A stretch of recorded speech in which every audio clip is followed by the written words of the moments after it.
Et bonjour à tous. Alors aujourd'hui, extrait de film et plutôt extrait de série, la série Dopsic dont j'ai parlé dans ma précédente vidéo sur l'Oxycontin que je vous recommande vraiment absolument. Et d'ailleurs, je vous la remets ici en haut à droite. Donc extrait vidéo pour vous montrer à quel point les big pharma, les compagnies pharmaceutiques peuvent tout manipuler, et ça c'est une réalité, dans le but de vendre des médicaments. C'est important d'en prendre conscience pour savoir où on met les pieds. Et cet extrait illustre bien la puissance et les tentacules qu'ont ce genre de société. Et encore une fois, je ne fais pas que commenter une série télé, c'est une série de télé qui relate un cas réel. Et c'est pas un cas isolé, il y en a plein des comme ça. Donc peu importe à notre échelle, on n'arrivera pas à les arrêter. Par contre, on peut arrêter d'y être influencé ou soumis. Et je vous laisse avec l'extrait. Messieurs, nous entrons dans une zone de turbulence.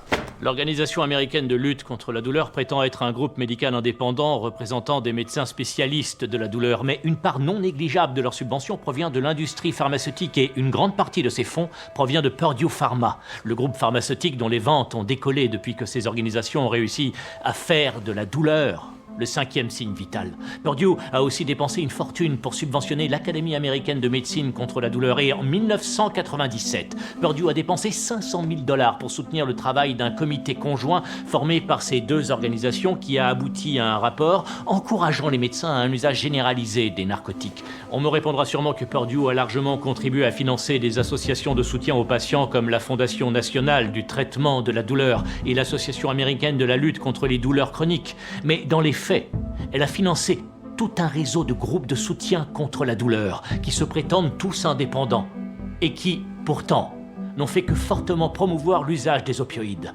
Vous me permettez d'approcher, votre honneur? Vous reconnaissez sûrement cette échelle de douleur. Elle est présente dans les chambres d'hôpitaux et dans les cabinets de médecins à travers tout le pays. Elle est fournie par l'organisation Partners Against Pain qui, sur le papier, a pour mission de sensibiliser au traitement contre la douleur. Mais en réalité, elle est entièrement financée et dirigée par Purdue Pharma vu que Purdue Pharma possède 100% des parts. Cette association n'est rien d'autre que le bras armé fantôme de Purdue et elle a infiltré les chambres des hôpitaux, les cabinets des médecins grâce à cet outil discret, afin d'inciter les discussions sur la douleur entre médecins, infirmières et patients, dans le seul but de prescrire plus d'opioïdes. Pure conjecture. Purdue n'a jamais caché ses relations avec Partners Against Alors Pain. pourquoi ne pas avoir mis Purdue Pharma au lieu de Partners Against Pain? Votre honneur. Continuez. Partners Against Pain dispose aussi d'un site internet déguisé en association de soutien aux patients, censé diriger les personnes qui souffrent vers des spécialistes de la douleur. Mais tous les spécialistes chez qui on vous envoie sont des médecins qui ont les taux de prescription d'Oxycontin parmi les plus élevés. Donc toutes ces associations, en partie ou totalement financées par Purdue Pharma et d'autres laboratoires pharmaceutiques, sont en fait des compagnies de propagande à la solde du lobby pharmaceutique. La tromperie est tellement efficace que certains commerciaux de Purdue pensaient utiliser des données indépendantes alors qu'ils citaient des études menées par l'Organisation américaine de lutte contre la douleur avec des slogans comme « La douleur est le 5e signe vital ». Et bien entendu, leur solution pour lutter contre la douleur consiste toujours à augmenter l'usage des opioïdes. Et l'augmentation est si importante ces 5 dernières années qu'elle a atteint un niveau jamais vu depuis la loi Harrison de taxation des narcotiques, votée en 1914. Merci, votre honneur. Votre mandat est accordé. La défense vous remettra tous les éléments de marketing interne ainsi que les données de recherche et de distribution. Au boulot. Donc si vous avez bien compris l'extrait, en gros, Purdue Pharma, donc, qui était une énorme compagnie pharmaceutique, a financé, voire même créé des sociétés, des associations pour faire croire que ce n'était pas elle, que c'était des tiers indépendants, dans le but de parler de son médicament et de le vendre. Ce qui fait que quand vous entendez parler du médicament et que vous essayez de vous renseigner sur Internet, vous allez tomber sur des sites, des associations d'aide aux patients, ou même des organismes qui ont l'air complètement indépendants de Purdue Pharma. Et pour autant, c'est Purdue Pharma, celui-là même qui vend les médicaments, qui maîtrise et contrôle tout le monde. À un moment donné, il parle de l'échelle de douleur. Purdue Pharma aurait pu, pour vendre son propre médicament, proposer son échelle de douleur. Mais c'est pas ce qui s'est passé.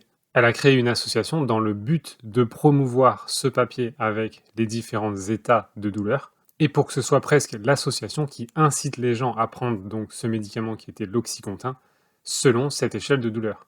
En faisant ça et sans que ça se voit, ils étaient juges et parties et ils ont berné tout le monde. Et ces associations qui sont censées aider le patient, le client finalement, à faire un meilleur choix concernant sa propre santé, en fait, ils vont les rediriger tout simplement vers des médecins qui préconisent leurs médicaments. Et encore une fois, je fais pas ce podcast pour juste parler d'une série. C'est la réalité, renseignez-vous. Et si je fais ça, c'est pour sensibiliser un maximum les gens à ce qui se passe en arrière-plan. Je dis pas que la médecine ou les médicaments c'est pas bien, mais quand c'est fait à cette échelle-là pour vendre, faire du fric, sauver une boîte, faire le plus de bénéfices et avoir des tentacules dans tous les sens dans le but de vendre et de se foutre complètement de si on fait du bien aux patients ou pas, ça c'est scandaleux. Et ça existe. Et les commerciaux de Purdue Pharma, eux aussi, se sont fait berner. Et quand ils se sont pas fait berner, ils sont tellement appâtés par le fric qu'ils en ont rien à faire de savoir ce qu'ils vendent. Et il y en a, ils font les autruches. Voilà, donc tout ça, c'est des pratiques absolument scandaleuses, mais il faut savoir que ça existe et il faut y faire attention. Je vous recommande évidemment cette série Dopsic, parce qu'elle permet de prendre conscience de tout ce qui se passe en arrière-plan. Prenez soin de vous et je vous dis à la prochaine.